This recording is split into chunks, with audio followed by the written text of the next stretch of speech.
Ayun oh. Yun oh, yun oh. Okay. Okay. Mm. Okay, boka-boka ulit. Ang boboka natin ito. Ito ang magandang boka. Ano bang gagawin natin sa 2024? Giisip ako ng ano ng ano ba yung mga dapat na gawin sa 2024.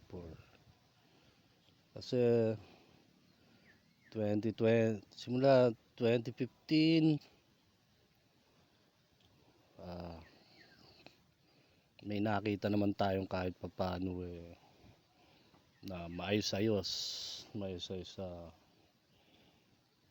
paano ko sila nakikita na yung paano sila talagang boom. Hindi ko maipaliwanag kasi parang naubusan na ako ng masasabi sa kanila. Tangin mo, tangin na. Kapal ng mukha ng mga kapamahalaan sa General Trias. Pagpunta ko sa manggahan, kapamahalaan sa doon sa may manggahan. Kapamahalaan doon sa 13. Kapamahalaan doon sa Tagaytay. Kaya pala lintik na lang ang sip-sip ng mga politiko natin dito sa Cavite kasi malalakas pala tong kapamahalaan na to. Malakas daw sila diba? Kaya lintik na lang ang tawag nito, ang diga ng mga politiko natin dito. Kapal na lang ng mukha diba? Sarap lang purutin yung mukha kasi putang ina, ang ganda ng ni-record natin sa buong mundo.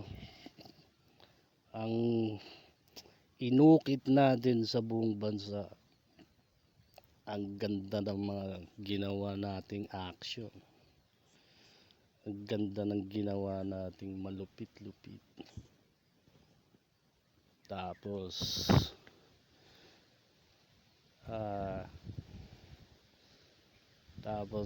makikita mo yung mga tao na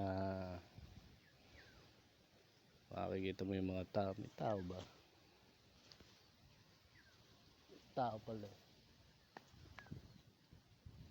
Ba yun? Makikita natin yung mga tao na ayun, may tao na dun sa likod. Makikita natin yung mga tao na kung kanino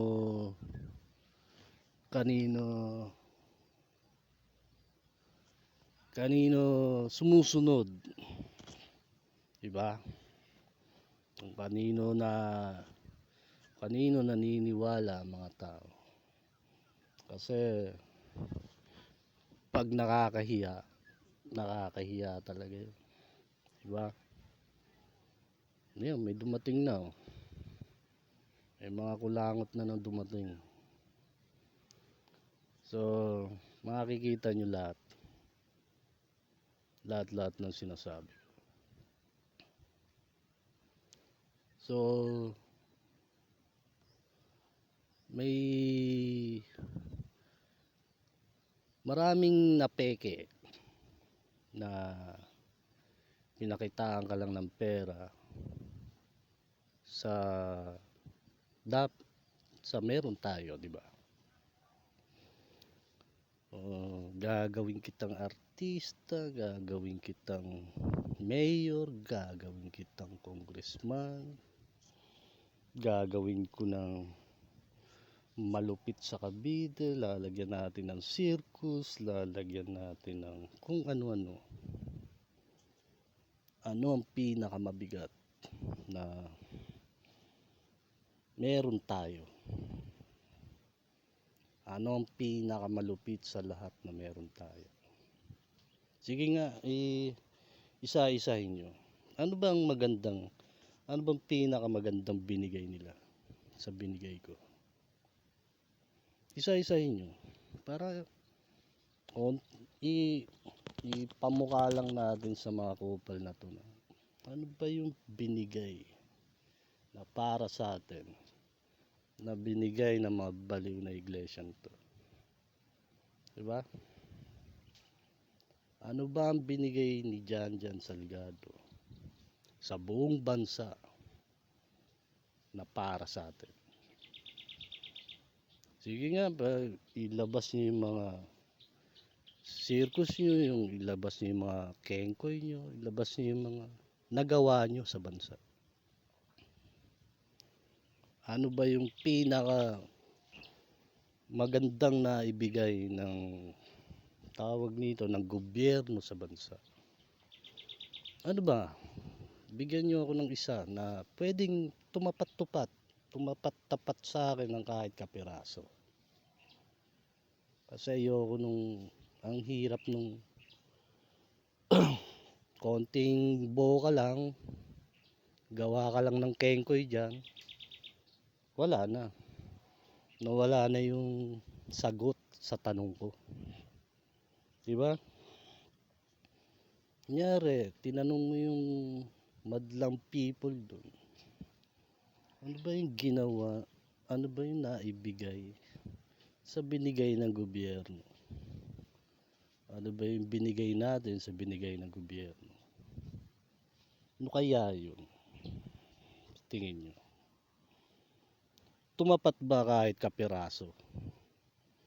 Tumapat ba kahit katiting dun sa meron tayo? Nakuha nyo?